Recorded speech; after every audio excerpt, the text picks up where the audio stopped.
नमस्कार दोस्तों, स्वागत है आपका स्टडी फॉर सिविल सर्विसेज में। वीडियो को पूरा देखिए। कोई भी आपका फीडबैक है, कोई सजेशन है, तुरंत वीडियो में कमेंट करके जरूर बताइए। अच्छा लगे तो वीडियो लाइक जरूर कर लीजिए और ऐसे वीडियो लगातार फ्री में पाने के लिए चैनल को तुरंत सब्सक्राइब कर लीजिए और बेल आइकन को जरूर टैप कर लीजिए ताकि आगे भी सारे वीडियो आपको मिलते रहे। यूट्यूब में फॉलो करते हैं तो प्लीज ये वाला फ्री टेलीग्राम चैनल जरूर ज्वाइन कर लीजिएगा। सारे नोटिफिकेशन, सारे अपडेट यहीं पे आते हैं, ध्यान रखिएगा। स्टडी फॉर सिविल सर्विसेज का कोई भी पेड ग्रुप अगर आपको ज्वाइन करना है तो सिर्फ 856480560660897523864455 यही नंबर है हमारे, सिर्फ जहां पे कॉल या व्हाट्सएप कर सकते हैं। इंस्टाग्राम पे हमारा पेज जरूर फॉलो कर लीजिएगा, studyforcivil.services है। ट्विटर पे हमको जरूर फॉलो कर लीजिएगा, @studyforcivils है। हेलो दोस्तों, आप सारे व्यूवर्स का बहुत बहुत स्वागत है एक बार फिर से। हरियाणा पीसीएस प्रीलिम्स का जो पेपर प्रस्तावित है मई में 23 मार्च 2023 से प्रीलिम्स की तैयारी में GS1 पेपर को लेकर के हमारा पेड ग्रुप शुरू हो रहा है अगले 50 दिवस के लिए। आप इसको ज्वाइन करके स्टडी फॉर सिविल सर्विसेज की टीम के साथ GS पेपर 1 की पूरी तैयारी कर सकते हैं, जिससे कट ऑफ बनेगा और जिससे मेंस के लिए स्क्रीनिंग होगी। हरियाणा पीसीएस के बारे में जिन्हें नहीं पता, आपको पता होना चाहिए अगर आप एस्पिरेंट हैं, कि इसकी एग्जाम डेट एक्सटेंड की गई थी। इसको 5 दिन के लिए बढ़ाया गया था। 17 मार्च तक जो है एप्लीकेशन फॉर्म आपने अप्लाई कर दिया होगा। अब तैयारी के लिए आप हमारा पेड ग्रुप ज्वाइन कर सकते हैं। प्रिलिमिनरी एग्जामिनेशन की टेंटेटिव डेट मई 2023 बताई जा रही है और मेंस एग्जाम की डेट जुलाई अगस्त बताई जा रही है। थोड़ा बहुत एक्सटेंशन इसमें हो सकता है 10-15 दिवस का, लेकिन बहुत ज़्यादा टाइम अब नहीं बचा है।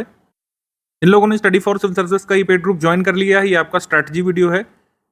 स्ट्रैटेजी वीडियो यानी कि वीडियो नंबर 1 जिसको बोला गया था, ये आपको पूरा देखना है, समझना है। इसमें बहुत ज़रूरी बातें बताई जाएंगी जो आपको सिलेबस तैयार करने में हेल्प करेंगी। स्टडी फॉर सिविल सर्विसेज का कंटेंट कैसे आपको हेल्प करेगा इसके बारे में इसी वीडियो में बताया जाएगा। प्लस कुछ इंपॉर्टेंट इंस्ट्रक्शंस दिए जाएंगे, एलिमिनेशन मेथड वगैरह के बारे में बताऊंगा। प्रीवियस ईयर पेपर के कुछ क्वेश्चंस का डिस्कशन करेंगे हम लोग, जो कि जरूरी है। वीडियो नंबर 1 देखने के बाद पेड ग्रुप में स्टडी मटेरियल कैसे देखें वाला वीडियो आप देखिएगा। उसमें पेड ग्रुप में स्टडी मटेरियल के बारे में बताया गया है कि किस टॉपिक के लिए क्या मटेरियल दिया गया है और किसका क्या रेलिवेंस है। हरियाणा पीसीएस की जो ये वैकेंसी है 2023 की, इसके पैटर्न के बारे में बता दूं। जैसे कि इसमें लिखा गया है, स्क्रीनिंग के लिए एक प्रीलिम्स एग्जामिनेशन होगा। पेपर 1 जनरल स्टडीज़ का होगा 100 मार्क्स का और इसी पर मेरिट बनती है।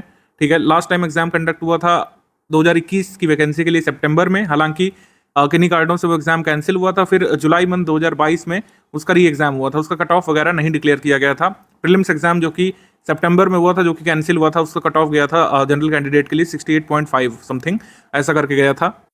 बाकी आपका एक सिविल सर्विसेज एप्टीट्यूड टेस्ट यानी CSAT टेस्ट होता है 100 मार्क्स का। उसमें केवल आपको 33% लाने होते हैं। जो प्रीलिम्स की स्क्रीनिंग की मेरिट बनती है यानी कि जो कट ऑफ बनता है, उसमें CSAT का कोई रोल नहीं होता है। GS के पेपर पर मेरिट बनती है, जैसे कि यहाँ पर लिखा हुआ है। इसमें लिखा हुआ है कि for each wrong answer 1/4 0.25 marks will be detected, जिसको हम लोग निगेटिव मार्किंग बोलते हैं और हिंदी मीडियम में ऋणात्मक मूल्यांकन बोलते हैं। ये इसमें होगा। इसमें साफ साफ दिया हुआ है कि कैंडिडेट ने 33% स्कोर किया हुआ होना चाहिए सिविल सर्विसेज एप्टीट्यूड टेस्ट या फिर पेपर 2 में। उसका प्रिलिमिनरी एग्जामिनेशन की मेरिट में कोई रोल नहीं रहने वाला है।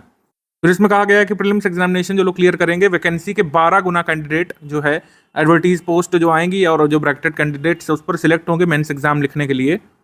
मेंस एग्जामिनेशन में इन्होंने कहा है कि 4 पेपर ये लोग लेंगे। 600 मार्क्स से 4 पेपर होंगे। पेपर 1 होगा इंग्लिश का, जिसमें इंग्लिश ऐसे भी होगा, हिंदी ऐसे और जनरल हिंदी का पेपर होगा देवनागरी स्क्रिप्ट में 100 मार्क्स का। जनरल स्टडीज़ का एक पेपर होगा, पेपर 3 जिसको बोला जाएगा, वो 200 मार्क्स का होगा। और एक ऑप्शनल का पेपर होगा 200 अंकों का। 29 ऑप्शनल की लिस्ट यहाँ पे दी हुई है। ठीक है, तो हरियाणा वो ऐसा स्टेट बचा है नदर इंडिया में जो ऑप्शनल अभी भी यहाँ पर है। बिहार में हट चुका है और यूपी पीसीएस में भी हट चुका है। बाद में फिर कहा गया कि एक वाइवा वोस या फिर पर्सनैलिटी टेस्ट होगा और इसको हम लोग जनरल लैंग्वेज में बोल देते हैं इंटरव्यू होगा। इंटरव्यू 75 मार्क्स का होगा और 675 मार्क्स पर मेरिट बनेगी कि एडवर्टीज पोस्ट जो है 2023 की हरियाणा पीसीएस ने जो अनाउंस करी थी, उसमें कौन सी पोस्ट आपको मिलेगी। ये आप कितना स्कोर करेंगे 675 अंकों में, ये डिसाइड करेगा। Study for civil service team इस बैच को परचेज करने वाले हमारे स्टूडेंट्स को इस पेड ग्रुप में प्रीलिम्स 2023 GS पेपर 1 की तैयारी कराएगी, जिससे स्क्रीनिंग टेस्ट में आपकी मेरिट बनेगी, कट ऑफ जो निकलेगा।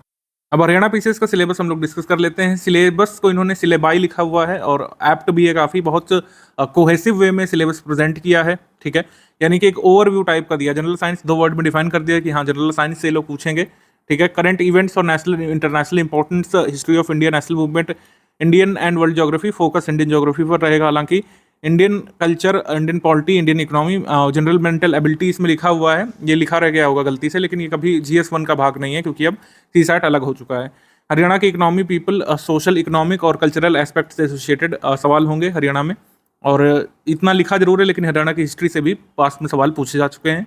तो ये मैंने बताया कि इतने छोटे सिलेबस से हमको अंदाजा नहीं पड़ता। अंदाजा किससे पड़ता है? प्रीवियस ईयर पेपर के क्वेश्चंस देखने से। ये सिलेबस वेग है। इसमें लिखा हुआ है कि it can be expected of a well educated person who has not ever made a special study of any particular scientific discipline will be able to answer the general science questions.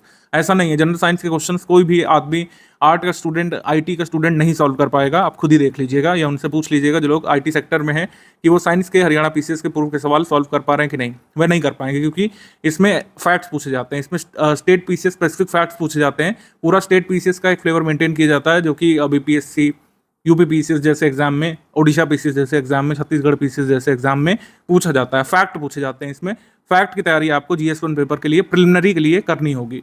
जैसा कि हमने पहले कहा कि previous year paper के analysis से ज़्यादा अंदाजा पड़ेगा, तो इसमें आपको पता चलता है कि हिस्ट्री बहुत इंपॉर्टेंट है। इन दो पेपर्स पर खासा हम लोग फोकस करेंगे। इन दो पेपर्स को इग्नोर कर सकते हैं क्योंकि पैटर्न पहले अलग होता था, ठीक है। सीसैट कंबाइंड रहता था, कट ऑफ भी अलग जाता था। 2021 का प्री का एचसीएस का पेपर जो कि कैंसिल हुआ था, और एचसीएस प्री 2021 का जो री एग्जाम हुआ था जुलाई 2022 में, उसके पैटर्न पर हम लोग फोकस करेंगे। हिस्ट्री के इसमें 24 सवाल आए थे कैंसिल्ड वाले में, री एग्जाम में 21 सवाल आए थे। साइंस के 12 सवाल आए थे, इसमें 20 तक सवाल हो गए थे। मिसलेनियस के 4 सवाल थे, इसमें 4 सवाल थे। करंट अफेयर के 16 प्रश्न थे इसमें कैंसिल वाले में, 14 प्रश्न री एग्जाम में थे, 10 ज्योग्राफी के थे और 13 इसमें री एग्जाम में थे। पॉलिटी के 19 सवाल इसमें आए थे, इसमें 8 सवाल थे। तो आप देख रहे हैं कि आप बिल्कुल फिक्स नंबर नहीं मान सकते हैं, आपको हर विषय पर पूरा ध्यान देना होगा। ऐसा हो सकता है इंडियन ज्योग्राफी में इस बार 19 सवाल आ जाएं, ऐसा हो सकता है करंट अफेयर में 21 सवाल आ जाएं, ज्योग्राफी में कम कर दी जाएं, पॉलिटी में कम कर दी जाएं। ये सब पैटर्न होता है, तभी यहाँ पर मैं आपको बता रहा हूँ सारे सब्जेक्ट पर ध्यान देने की हमको आवश्यकता होगी। हालांकि प्रायोरिटी बिल्कुल बनाई जा सकती है।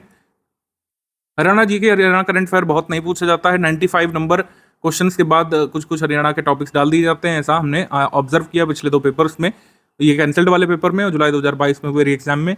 एग्रीकल्चर से 1 सवाल आया था, इसमें 3 सवाल हो गए थे एग्रीकल्चर के। आर्ट कल्चर से 6 सवाल इसमें भी आए थे, 6 सवाल इसमें भी आए थे। और फिर इकोनॉमी के 4 प्रश्न थे जिसमें गवर्नमेंट स्कीम और स्टैटिक इकोनॉमी थी ज़्यादातर, फिर 3 सवाल इसमें थे। एनवायरनमेंट में इसमें 1 प्रश्न था, इसमें 4 सवाल हो गए थे, ठीक है। कुल मिलाकर बात यह है कि इन सब की तैयारी कैसे होगी, इन सारे टॉपिक्स की तैयारी होगी हमारे पेड स्टडी मटेरियल ग्रुप में दिए गए कंटेंट से। आपको सारा मटेरियल जो है दे दिया जाएगा, कुछ चीज़ें बाकी हैं, जैसे हरियाणा में एक अपडेट होगा वो बाकी है, वो आपको मिल जाएगा अपने टाइम से। बाकी कंटेंट हमने ऑलरेडी एडवांस में दे दिया है। जो भी अपडेट होंगे उसमें कोई माइनर 0.1 करेक्शन रह गया हो वो उसमें बताया जाएगा। टेस्ट सीरीज आपको मिलेगी, अपडेट्स मिलेंगे, कई बार वॉइस मैसेजेस मिलेंगे आगे की स्ट्रैटेजी वगैरह के लिए। क्विज ग्रुप का सपोर्ट आपको मिलेगा जिससे आप लगातार प्रैक्टिस कर सकें, क्योंकि पेपर 1 MCQ बेस्ड होना है।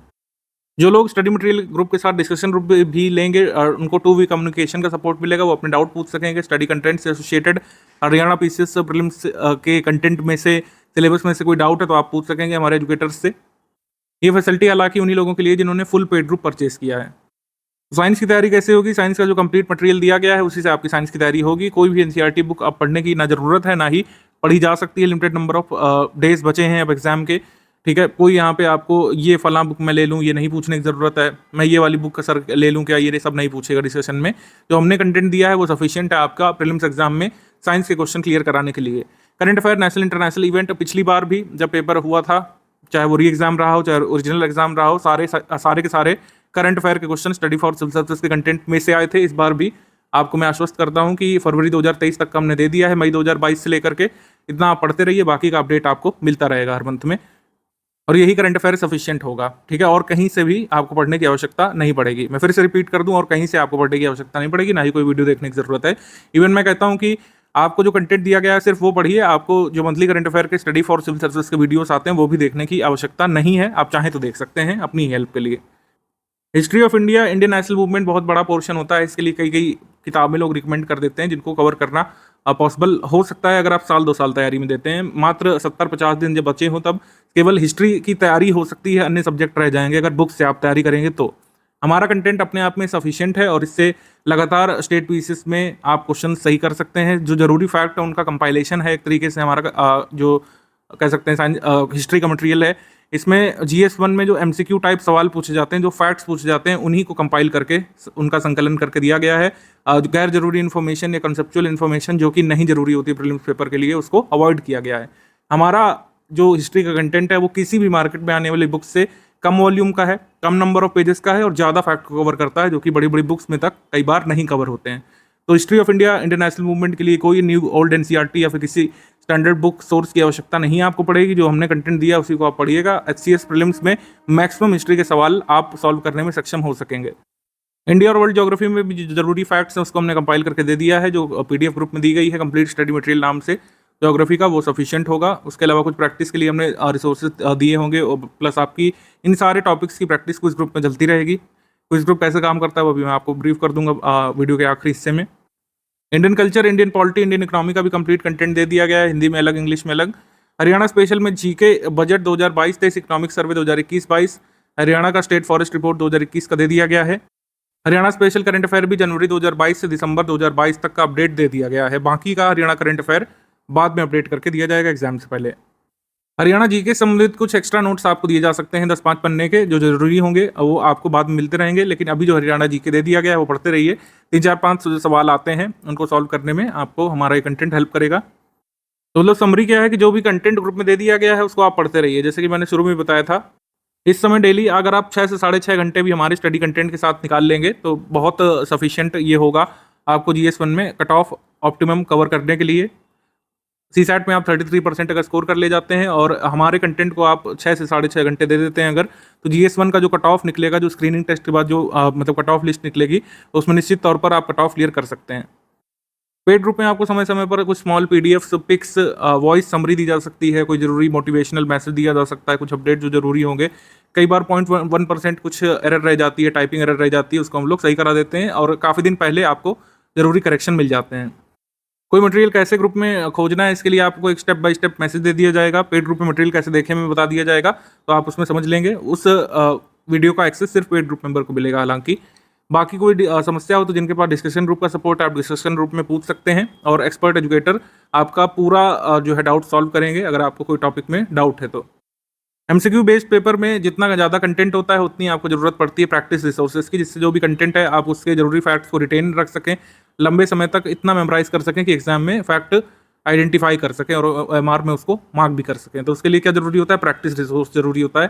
प्रैक्टिस के लिए रिसोर्स हमारा एक पेड क्विज ग्रुप तो रहेगा ही, बहुत ज़रूरी है, बहुत रेलिवेंट है। और साथ ही हमने टेस्ट सीरीज़ का भी कमिटमेंट किया है। टेस्ट सीरीज़ आपकी 1 मई, 2 मई, 3 मई से लेकर 10 मई तक चलेगी। ये फुल लेंथ टेस्ट सीरीज़ होगी, जैसा 100 क्वेश्चंस का पेपर आता है और 100 नंबर्स का पेपर होता है, उसी पैटर्न पर जो है टेस्ट सीरीज़ होगी, मोस्ट एक्सपेक्टेड क्वेश्चंस की PDF फॉर्मेट में। अब आप कह रहे होंगे कि मई टेंटेटिव डेट है तो आप 10 मई कैसे प्रेडिक्ट कर रहे हैं? कोई प्रेडिक्शन गेम यहाँ पर नहीं चल रहा है, ये सारी डेट्स टेंटेटिव हैं और अगर ऐसा हो जाता है, वैसे होने की संभावना बहुत कम है कि 1 मई को अनाउंस कर दिया उन्होंने पेपर, तो आपकी टेस्ट सीरीज़ ये प्रीपोन कर दी जाएगी, मतलब पहले करा दी जाएगी। आपको ये टेस्ट सीरीज जो है हर हाल में एग्जाम डेट से 7 दिवस पहले पूरी कंप्लीट करा दी जाएगी, इन केस अगर एग्जाम प्रीपोन होता है तो।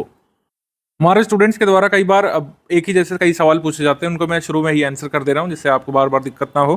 खासकर जो पहली बार तैयारी कर रहे हैं या पहली बार कोई स्टेट पीसीएस का पेपर देंगे, उनके मन में एक सवाल रहता है, बहुत ज़्यादा बार पूछा जाता है, वो है ये कि इतना सब कुछ कैसे मेमोराइज या फिर याद होगा, इतना सब कुछ कैसे याद होगा, स्टूडेंट्स पूछते हैं।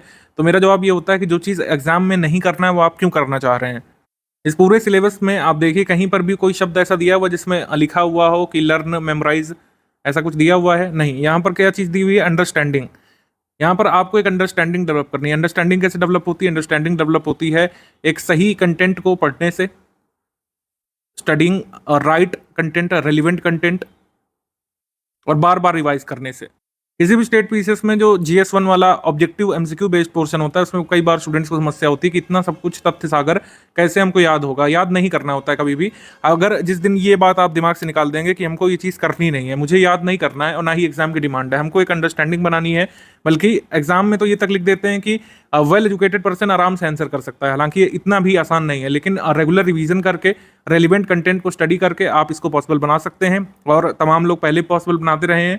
कोई ये रॉकेट साइंस नहीं है और ना ही कोई इम्पॉसिबल बात आपको करने को कही जा रही है। आपको एक रेलिवेंट कंटेंट स्टडी करना है। रेलिवेंट कंटेंट आपको कौन सा इंस्टीट्यूट दे रहा है? SCS का इंस्टीट्यूट दे रहा है, क्योंकि आप ऑलरेडी इसको ज्वाइन कर चुके हैं हम पर ट्रस्ट करके। और आपको रेगुलर रिवीजन करना है। रेगुलर रिवीजन में एक चीज़ जो अपनाई जाती है वो होती है प्रैक्टिस। प्रैक्टिस के लिए रिसोर्स हमने आपको दिया है, पेड क्विज ग्रुप का रिसोर्स दिया है। ग्रुप को ज्वाइन करते ही कई सारे क्वेश्चन आपको ऑलरेडी अपलोडेड मिल जाएंगे। तो बैकलॉग आप क्लियर करिए और जो है नए क्वेश्चंस को भी सॉल्व करिए और लगातार रिवीजन में बने रहिए। आराम से आप कट ऑफ क्लियर करने लायक खुद को महसूस करेंगे। तो 100 क्वेश्चंस आते हैं हमारे एग्जाम में, वो पूरे के पूरे सॉल्व नहीं करने होते हैं, क्योंकि कट ऑफ जैसे मैंने आपको बताया जनरल कैंडिडेट का गया था 68 पॉइंट समथिंग। जो री एग्जाम हुआ था उसका तो कट ऑफ आया नहीं है। कैंसिल्ड एग्जाम का कट ऑफ गया था 68 पॉइंट समथिंग नेगेटिव मार्किंग के बाद। तो आपने देखा कि इतना हमको अचीव करना है। सारे के सारे क्वेश्चंस ना सॉल्व करने होते हैं और ना ही study for civil services as an institute claim कर रहा है कि जो हरियाणा पीसीएस पूरे 100 सवाल पूछेगा वो हम करा देंगे। कोई भी नहीं करा सकता है, ना हम करा सकते हैं और ना ही करना होता है। एग्जाम में आपको टारगेट करना है, मैं आपको बता दूं 75 प्लस करेक्ट क्वेश्चंस का टारगेट करना है, निगेटिव मार्किंग को इग्नोर करके। तो ये ड्यूएबल नंबर है, इसको कर सकते हैं रेगुलर रिवीजन के साथ और डिसिप्लिन अचीव करके। अगले 50-60 दिवस में मैंने आपको बताया कि अगर आप 6 आवर स्टडी को देने को तैयार हैं, हमारे कंटेंट को देने को तैयार हैं, पेड क्विज ग्रुप की अगर आप प्रैक्टिस करने को तैयार हैं, तो आराम से ये अचीवेबल नंबर है, कोई भी यहाँ पर अतिशयोक्ति नहीं है।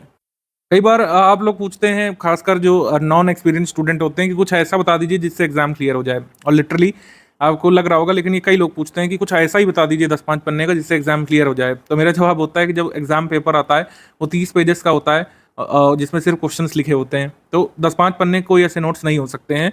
ये वो कल्पना है जो कुछ कपोल कल्पना करने वालों ने पाल रखा है कि स्टेट पीसीएस के पेपर 10-20 पन्ने 50 पन्ने के नोट्स पढ़ के क्लियर हो सकता है। ऐसा नहीं होता है। एक ऑप्टिमम नंबर ऑफ वॉल्यूम आपको कवर करना पड़ता है, क्योंकि उसके बाद आपको मेंस में भी अपीयर होना है, वाइवा वोस भी देना है और अच्छी खासी अंडरस्टैंडिंग भी डेवलप करनी है। लेकिन मैं ये नहीं कह रहा हूँ कि आपको ब्रिलियंट होना ही पड़ेगा, आपको एग्जाम की डिमांड पूरी करना है बस, ठीक है। एग्जाम क्लियर ब्रिलियंट स्टूडेंट नहीं करता, एग्जाम क्लियर वो स्टूडेंट करता है जो एग्जाम की डिमांड को पूरी करता है। जैसे जो 3 स्टेजेस हैं उनकी डिमांड अलग अलग है। सबसे पहली डिमांड है GS1 पेपर में कवर करना फैक्ट्स क्लियर करके, ज़्यादा से ज़्यादा आपको फैक्ट्स पढ़ने पड़ेंगे। कंसेप्चुअल क्वेश्चन भी आते हैं, ऐसा मैं नहीं कह रहा हूँ, कंसेप्चुअल क्वेश्चन आपको 4-5 मिलते हैं, 1-2 यूपीएससी लेवल तक के क्वेश्चन देखने को मिल जाते हैं HCS में, लेकिन उनकी संख्या कितनी होती है? 100 में से 1-2 तो आप छोड़ भी सकते हैं, ठीक है। सारे क्वेश्चंस एग्जाम में अटेम्प्ट नहीं करने होते हैं, most of the questions exam में अटेम्प्ट करने की कोशिश की जाती है और कट ऑफ को पार करने की कोशिश की जाती है हमेशा।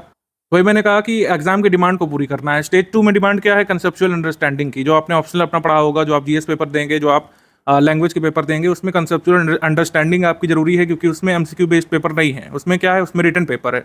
और वाइवा वोस में क्या है? वाइवा वोस में आपका ओपिनियन, आपका ओवरऑल प्रेजेंस ऑफ माइंड क्या है, टेम्परामेंट क्या है, वो चेक किया जाता है। तो एग्जाम की डिमांड आप तीनों स्टेजेस पे पूरी करते हैं, तभी आप जो है क्लियर करते हैं। तो आपको ये पता होना चाहिए कि कई बार एक क्वेश्चन को सॉल्व करने के लिए आपको सारी की सारी इन्फॉर्मेशन को जानना एक्सपेक्टेड नहीं होता है। जैसे ये भक्ति सेंट नामदेव के बारे में जो सवाल आया था कैंसल्ड पेपर में, इसमें क्या पूछा है? इसमें 4 स्टेटमेंट है। आपको चारों ही ऐसा हो सकता है ना पता हो, ना आपने कभी पढ़ा हो नामदेव जी के बारे में, लेकिन जो एक बेसिक बातें होती हैं कि कोई संत कहाँ से, उसने किस मत को फॉलो किया। तो जो ये नामदेव हैं, ये महाराष्ट्र से थे, यहाँ पे गुजरात लिखा हुआ है, और ये ज़्यादातर केसेस में लोगों को पता हो जाता है। तो जितना इन्फॉर्मेशन कई बार आपको पता है, उससे भी एग्जाम क्लियर हो जाता है। जैसे ये वाला ऑप्शन आपका एलिमिनेट हो जाएगा यहाँ से, ये वाला ऑप्शन भी एलिमिनेट हो जाएगा यहाँ से, एंड देन ये वाला ऑप्शन भी एलिमिनेट हो जाएगा, क्योंकि ये महाराष्ट्र से नहीं गुजरात से थे। तो इस तरीके से जितनी इन्फॉर्मेशन आपको पता है, जो हमने नोट्स में दिया होगा, वो एग्जाम में आपको सही सवाल तक पहुंचने के लिए सफिशिएंट होगी मैक्सिमम नंबर ऑफ क्वेश्चंस में। मैं ये नहीं कह रहा ऑल द क्वेश्चंस में, लेकिन मैक्सिमम नंबर ऑफ क्वेश्चंस में। अब जैसे रिवेन्यू सेटलमेंट है कॉलोनियल इंडिया का, इसमें नॉट करेक्ट इसमें पूछा है। तो वेलेस्ली का सिस्टम परमानेंट सेटलमेंट का 1793 का है, इसमें जो है 1790 दिया हुआ है, तो ये वाला आपका रॉन्ग हो गया। और ये भी बात गलत है कि लॉर्ड वेलेस्ली थे, लॉर्ड कॉर्नवालिस ने इंट्रोड्यूस किया था। तो ये कुछ बेसिक फैक्ट हैं, और ये कई बार ऐसा होता है कि प्रीवियस ईयर में अलग अलग स्टेट पीसीएस इसको पूछ चुके हैं अलग अलग। ये जो 4 स्टेटमेंट है क्वेश्चंस के, ये अलग अलग क्वेश्चंस के रूप में पूछे जा चुके हैं। अब इनको कंबाइन करके इसमें दे दिया जाता है, तो लोगों को लगता है टफ सवाल है, जबकि ऐसा कई बार नहीं होता है। जैसे ये वाला क्वेश्चन है 56 वाला, इसमें इलेक्शन कमीशन के बारे में जो इनकरेक्ट है उसको फाइंड करना है, नॉट करेक्ट को। तो नॉट करेक्ट में आपने पहले ही स्टेटमेंट देखा कि इज अ 5 मेंबर बॉडी। कभी भी आपने सुना है कि 5 मेंबर होते हैं? उसमें नहीं, 3 ही की बात होती है। एक CEC chief election commissioner, 2 election commissioner EC उसमें होते हैं।